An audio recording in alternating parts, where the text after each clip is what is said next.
No coração do Monte da Caparica, no concelho de Almada, encontra-se um dos mais importantes testemunhos da história e da memória desta comunidade, a Igreja Paroquial de Nossa Senhora do Monte da Caparica. A história deste templo remonta a muitos séculos atrás.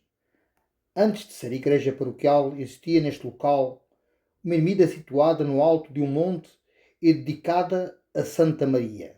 Foi em 1472, na sequência de obras de melhoramento, este espaço religioso passou a assumir condições de igreja paroquial. Estamos, portanto, perante uma história de mais de 500 anos, profundamente ligada ao crescimento e à identidade do Monte da Caparica. Poucos anos depois, encontramos um outro momento importante na história do templo. Segundo documentação e investigação histórica recentemente divulgada pela União de Freguesias de Caparica e Trafaria, a Capela Mor terá sido construída por iniciativa de João de Ornelas e sagrada em 1482. Este dado ajuda-nos a compreender que, já no final do século XV, a Igreja assumia uma importância significativa na vida religiosa desta comunidade. Ao longo dos séculos seguintes, a Igreja acompanhou a vida das populações do Monte da Caparica. A Igreja não era apenas um edifício religioso, era, e continua a ser, parte da própria história da comunidade. Mas a história do templo também ficou marcada por um dos acontecimentos mais dramáticos da história de Portugal.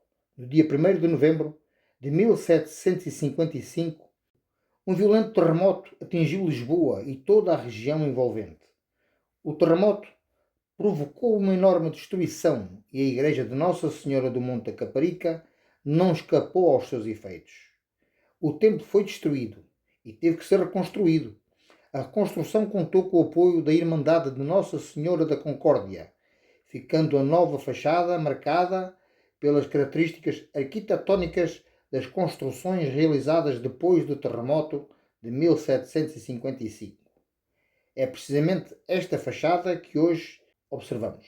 Nela poderemos observar 3 portas e 3 janelas, com a janela central em arco de volta perfeita e as laterais em arco abatido. A sua configuração recorda-nos que aquilo que vemos hoje é, em grande medida, o resultado da reconstrução realizada depois da catástrofe de 1755. Mas a riqueza da igreja não está apenas no exterior. Entramos e encontramos uma ampla nave única, com a Capela Mor ao fundo e 2 pequenas capelas laterais, cada uma com o seu altar. E é no interior que encontramos um dos elementos artísticos mais importantes deste património, a sua azulejaria. A igreja conserva uma importante coleção de azulejos. No altar mor encontramos azulejos de características neoclássicas, com medalhões em tons de amarelo e sépia sobre o fundo branco. Nas paredes laterais da nave destacam cenas representadas a azul e branco, enquadradas por molduras policromas. Estes elementos transformam o interior do templo num verdadeiro testemunho da evolução artística e religiosa de diferentes épocas.